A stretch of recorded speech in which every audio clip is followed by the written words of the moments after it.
Olá pessoal, aqui Carlos Lima novamente, e nesse vídeo nós vamos falar sobre o significado da palavra vaidade na Bíblia. Você sabe qual é o significado? Tem certeza? Vamos falar um pouco sobre essa palavra que foi muito usada há alguns anos atrás, né, uns 20, 30 anos na igreja. Ela foi explorada de uma forma bem característica. A definição no português de vaidade, vaidade substantivo feminino, qualidade do que é vão, vazio, firmado sobre aparência ilusória, ou valorização que se atribui à própria aparência ou quaisquer outras qualidades físicas ou intelectuais fundamentadas no desejo de que tais qualidades sejam reconhecidas ou admiradas pelas outras pessoas, né? Então vamos ver o que a Bíblia diz sobre vaidade. Eclesiastes 1:2, Eclesiastes é praticamente um tratado sobre vaidade, né? A vaidade de vaidades, diz o pregador, vaidade de vaidades é tudo vaidade. Uma coisa muito interessante é que algumas palavras elas mudam seu significado ao longo do tempo. Isso aconteceu com a palavra vaidade no meio cristão. Se você realmente entender a Bíblia, estudar, vai ver que vaidade na Bíblia não tem nada a ver com a definição que é dada hoje em dia pela maioria dos cristãos.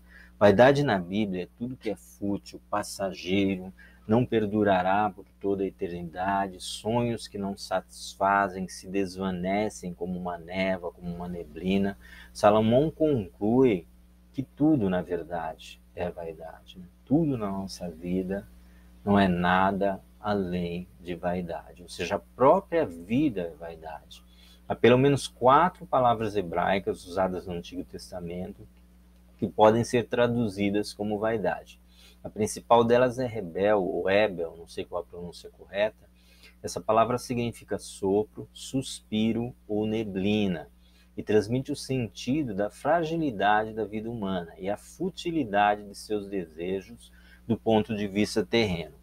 Definir vaidade como uso de joias, maquiagens e outros adereços não corresponde à definição bíblica, como também tira completamente do contexto que é apresentado pela palavra de Deus. Algo que não parece vaidade pode ser considerado vaidade, e algo que aos olhos das pessoas parece extremamente vaidoso pode não ser vaidade. Vaidade na Bíblia tem muito a ver com ambição, sonhos de grandeza, orgulho, tudo que é fútil e passageiro, tudo que é temporário, tudo que é, de alguma forma, transitório, né?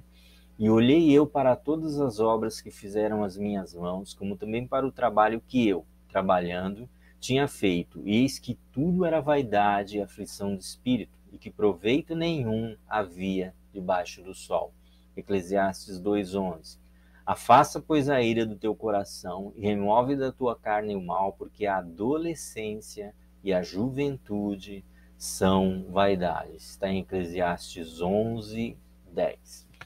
Um problema que nós temos, às vezes nós vemos no meio cristão, é quando eu começo a projetar na Bíblia aquilo que eu acredito. Eu fui criado nas igrejas pentecostais tradicionais, né, quando eu era jovem, adolescente, e a definição de vaidade era muito pessoal, né? Vaidade era a mulher querendo ser bonita, usando enfeites, maquiagens, cortando cabelo, se depilando, usando roupas consideradas mundanas, o homem usando roupas da moda, cabelo comprido, barba, colares, enfeites, mais uma série de coisas que eu faço questão de não lembrar, né? Isso muitas vezes vinha de um desejo sincero de buscar a santidade por parte de homens e mulheres que tinham pouco conhecimento bíblico, pouca capacidade para interpretar um texto, e por conta disso acabavam criando interpretações mirabolantes, criando assim a sua própria ideia do que era santidade, criando a sua própria versão da palavra vaidade, sem levar em conta aquilo que a Bíblia diz. Nós vamos ler aqui alguns textos interessantes para você ver que vaidade ela não está ligado a coisas que você usa, né? Vaidade na Bíblia está ligado a coisas que estão no seu coração e a coisas que você faz, né? Partindo daquilo que está dentro de você. O vaidoso e arrogante chama-se zombador. Ele age com extremo orgulho. Provérbios 21:24. Né? Aqui está ligado a uma atitude de uma pessoa vaidosa e arrogante, zombeteira, e ela age com um coração extremamente orgulhoso. A forma dela agir é o orgulho, né? E ela se torna uma pessoa vaidosa, arrogante. Antes de sua queda, o coração do homem se envaidece, mas a humildade antecede a honra. Provérbios 18, 12. Aqui a vaidade está no coração, o coração que está envaidecido. Escreva: o ímpio envaidecido, seus desejos não são bons, mas o justo viverá por sua fidelidade. O ímpio está envaidecido, seus desejos não são bons, mas o justo viverá por sua fidelidade. Abacuque 2:4. Aqui a vaidade está ligada à impiedade, a um coração ímpio, né? Um coração que gosta de praticar o mal.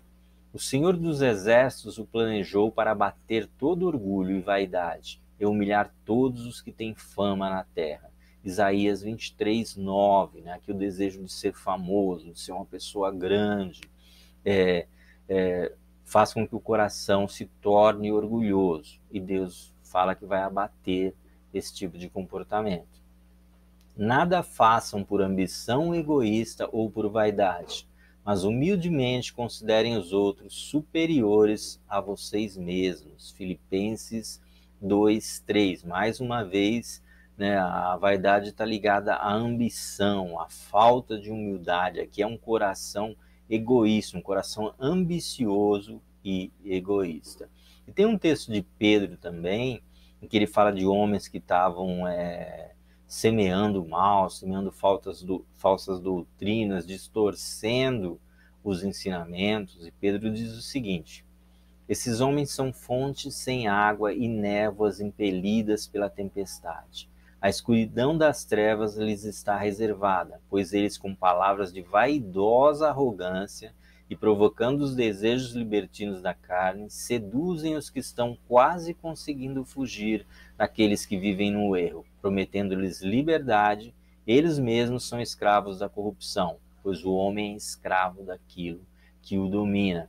Aqui são palavras de vaidosa arrogância, né? As palavras são consideradas vaidosas e arrogantes e elas provêm do coração, ou seja, daquilo que está na mente e no coração da pessoa.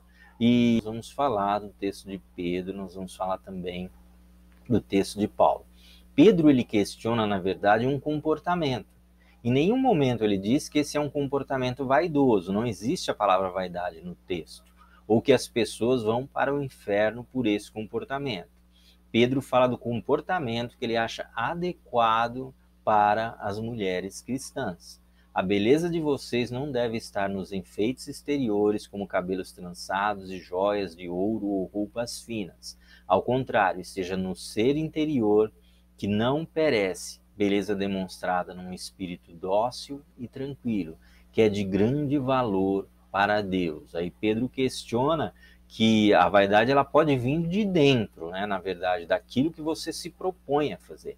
Então, que a beleza esteja no ser interior, que não perece. Vaidade, lembra, é tudo aquilo que é transitório, temporário. Então, o ser interior, ele diz que não perece. Então, que a beleza da mulher tem que vir lá de dentro, tendo um espírito dócil e tranquilo. Você pode não usar nada. Se você não tiver um espírito dócil e tranquilo, você vai ser uma pessoa vaidosa, né? E Pedro diz que isto é de grande valor para Deus. O outro texto também é o texto de Paulo. 1 Timóteo 2, vamos ler o versículo 9 e 10. Ele diz, com as palavras dele, ele diz mais ou menos as mesmas coisas, né? Ele diz assim: da mesma forma, quero que as mulheres se vistam modestamente, com decência e discrição, não se adornando com tranças e com ouro, nem com pérolas e com roupas caras, mas com boas obras, como convém às mulheres que declaram adorar a Deus. Mais uma vez, Paulo diz que o mais precioso está dentro, tem que vir de dentro. São as boas obras. Ele quer um comportamento simples e humilde proveniente da igreja. E é bom a gente lembrar, irmãos, que tem pessoas, a gente não pode ler textos parcialmente. Eu li o 9 e o 10, porque é o texto que as pessoas mais usam, né, para falar dessa questão de vaidade. Mas o texto, ele é o 9, 10, o 11, o 12, o 13, o 14 e o 15. São as recomendações que Paulo dá para as mulheres. Vamos ver, a partir do 11, ele diz o seguinte: a mulher deve aprender em silêncio com toda sujeição. Não permito que a mulher ensine, nem que tenha autoridade sobre o homem. Esteja, porém, em silêncio. Porque primeiro foi formado Adão, depois Eva. E Adão não foi enganado, mas sim a mulher, que tendo sido enganada, se tornou transgressora. Entretanto, a mulher será salva dando à luz a filhos, se permanecer na fé, no amor e na santidade, com bom senso. Eu não gosto de tornar relativa a palavra de Deus. Mas aqui você vê claramente que Paulo está lidando com as mulheres de acordo como funcionava a sociedade da sua época, né? Tanto que ele diz que a mulher deve aprender em silêncio, com toda sujeição. Não permito que a mulher ensine, nem que tenha autoridade sobre o homem. Isso não era possível naquela época, acontecer naquela época, né? A mulher, ela tinha um papel secundário na sociedade. Era uma sociedade onde havia muitas guerras, onde havia pena de morte, uma sociedade muito violenta. O homem tinha que ser guerreiro, tinha que ser provedor, tinha que ser um negociador da casa. Era bom ter muitos filhos. Quanto mais filhos homens você tivesse, maior a capacidade de trabalho, de arar a terra, de cuidar dos animais, maior a capacidade de se defender, de defender a sua família. Então a mulher acabava ficando restrita realmente ao papel de mãe e de dona de casa, que era assim como a sociedade da época via as mulheres. Então você tem que entender que é 9, 10, 11, 12, 13, 14 e 15. Aí eu pergunto para você, você pode tratar as mulheres hoje a partir do 11, 12, 13, 14 e 15? É claro que não, né, irmãos? Então, lembre-se, você tem que analisar o texto por completo. E tem um outro texto também. Se você acha que acabou, tem um outro texto aqui que nós vamos ter um problema sério com ele, né? Se joias são pecado, a mulher se cuidar, se arrumar para ficar bonita também é. O que nós vamos fazer com esse texto? De Ezequiel 16, 9 e 14. Nesse texto, é como se Deus fizesse, através de Ezequiel, Deus fizesse uma parábola, né? E ele fala de como ele encontrou Israel jovem. Ele compara Israel com uma mulher muito jovem que foi encontrada nua, toda coberta de sangue, né? Ou seja, deixada ali para morrer. Então, o que Deus faz? Tem algumas coisas antes, depois você pode ler, mas esse trecho aqui é o mais importante. Então, te lavei com água, te enxuguei do teu sangue e te ungi com óleo. Eu te vesti com roupas bordadas e te calcei com pele de texugo. E te cingi com linho fino e te cobri de seda. E te enfeitei com adornos e te pus braceletes nas mãos e um colar ao redor do teu pescoço. E te pus um pendente na testa e brincos nas orelhas e uma coroa de glória na cabeça. E assim foste ornada de ouro e prata, e o teu vestido foi de linho fino e de seda e de bordados. Nutriste-te de flor de farinha e mel e azeite, e foste formosa em extremo, e foste próspera até chegares à realeza. E correu de ti a tua fama entre os gentios, por causa da tua formosura, pois eras perfeita por causa da minha glória que eu pusera em ti. Você pode ver que todos esses enfeites, eles são considerados a glória do Senhor que ele pôs sobre Israel, diz o Senhor Deus. Ezequiel 16, 9 e 14. Esse texto é uma parábola e é interessante que quando ele está satisfeito com essa mulher, ele cobre ela de presentes, ele está feliz com ela, ele deixa ela, ele faz questão de que ela fique bonita, ele faz questão de que ela seja reverenciada pelos outros, né? Ela ficou famosa por tudo aquilo que ela tinha. Só que o que acontece depois? Depois essa mulher começa a se prostituir. Essa mulher pega os enfeites que ela recebeu, o ouro, ela derrete e transforma em ídolos. Essa mulher chega ao ponto de sacrificar os seus próprios filhos, né, para esses ídolos. Então ela se corrompe totalmente. Então nos versículos que se seguem, Deus vai falando que ela vai perder tudo aquilo que ela tem, ela vai ser humilhada. Muito parecido com o capítulo 3 de Isaías, né, onde a gente só lê, as pessoas que querem falar de vaidade, só leem aquele texto em que Deus fala que vai tirar das mulheres os pingentes, os colares, né, o tilintar dos tornozelos, mas o texto começa Deus falando que Deus vai tirar o pão, Deus vai tirar a água, Deus vai tirar o sábio, Deus vai tirar o guerreiro, Deus... Na verdade, Deus está tirando tudo da cidade, porque a cidade vai para o cativeiro, né? Todas as coisas que eram bonitas, que eram belas na cidade vão ser tiradas. Tudo aquilo que trazia a glória da cidade vai ser tirado e ela será levada para o cativeiro. Isso está acontecendo por quê? Porque essas coisas são pecado? Não. Isso está acontecendo porque a cidade está em pecado. Então, quando Deus tira todas essas coisas, não é porque essas coisas são pecado. Se fosse pecado, ele não teria nem dado, né? Deus não compactua com o pecado.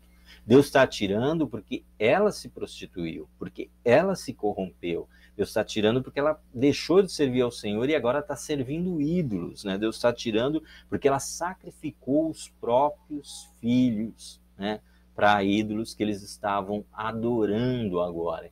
Então não são esses objetos que são pecado, mas a atitude dela. E pela atitude ela perde o direito de ter a sua beleza, ela perde o direito de ter os seus presentes, ela perde o direito de ter toda aquela glória que repousou sobre ela. Então você precisa interpretar o texto corretamente, né?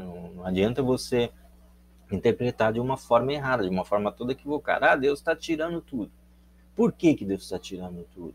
Ele está tirando porque ela se corrompeu pela atitude dela, porque ela está em pecado e porque ela chegou ao ponto de sacrificar aos ídolos os seus próprios filhos. E se você ler lá em Isaías e no próprio texto aqui de Ezequiel, você vai ver que Deus fala um monte de coisa. Deus fala contra a corrupção, juízes corruptos, os príncipes aceitam suborno. Quer dizer, a cidade ela está totalmente pervertida. Às vezes a gente pensa, puxa vida, por que Deus deixou Israel ir para o cativeiro? Mas você precisa ler a descrição do que está acontecendo para você entender o porquê que Deus deixou Israel ir para o cativeiro. A cidade está totalmente perdida, está totalmente corrompida, totalmente pervertida, né? Os príncipes aceitam subornos, os juízes aceitam subornos, os pobres, as pessoas fracas são oprimidas, tudo de ruim está acontecendo. Eles esqueceram totalmente dos mandamentos do Senhor, estão servindo a outros deuses, estão chegando a ponto de sacrificar,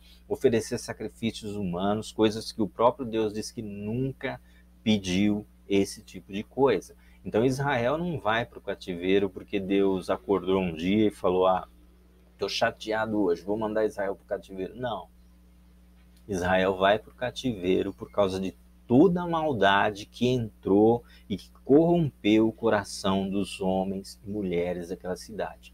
Então você vê que a vaidade ela está ligada ao que você põe de dentro para fora. Então essas coisas podem ser vaidade, pode ser mal, pode, desde que de dentro você tenha um sentimento ruim que vai fazer com que você use aquilo para o mal. Agora a questão é como é que você pode julgar isso? Se você vê a pessoa fazendo, praticando o mal, tudo bem. Mas você não pode dizer que uma pessoa, porque está usando isso ou usando aquilo, ela tem um coração maligno, ela tem um coração corrompido, ela vai usar aquilo para fazer o mal, né? Esse tipo de julgamento só o Senhor pode fazer. Então o que eu quero que você entenda é que não são as joias que são pecado, no contexto aqui desse texto de Ezequiel, mas as joias são retiradas porque Israel está em pecado. Então as joias foram um presente, foram algo bom, representavam a glória de Deus, todos os presentes que ele deu. Mas como ela pecou, como ela se corrompeu, ela perde o direito de usar. Se você usar esse texto, por exemplo, para falar para a tua igreja que é pecado, que isso é vaidade, você está dizendo, na verdade, que todas as mulheres da sua igreja estão em pecado, você está dizendo que todas as mulheres da sua igreja são idólatras, você está dizendo que todas as mulheres da igreja estão sacrificando seus filhos a ídolos, porque é isso que o texto diz. Se você usar esse texto, você vai estar afirmando isso, né? Então tome cuidado, interprete o texto corretamente. foram presentes. Era a glória de Deus repousando sobre Israel. Toda a riqueza que Israel tinha, mesmo essas questões das mulheres estarem bonitas, estarem bem arrumadas, fazia parte da graça, da glória de Deus que repousava sobre Israel. Quando eles perdem o direito de usar isso? Quando eles corrompem o seu coração. Então, na verdade, eles perdem o direito não porque isso é pecado, mas porque o coração está corrompido. Então, o coração corrompido não tem direito às bênçãos do Senhor, não tem direito a que a glória do Senhor repouse sobre ele. Tá bom, irmãos? Eu quero que você pense um pouquinho a respeito disso, né? Se o vídeo te levar a pesquisar, a fazer uma análise mais profunda a respeito desse tema, para mim ele já cumpriu o seu propósito, eu já vou estar satisfeito. Então, vou ficando por aqui, deixa aí a sua opinião abaixo nos comentários. Se você gostou, deixa um like, se inscreva no canal, né? Ativa o sininho para você receber a notificação dos próximos vídeos. E um abraço e até o próximo vídeo.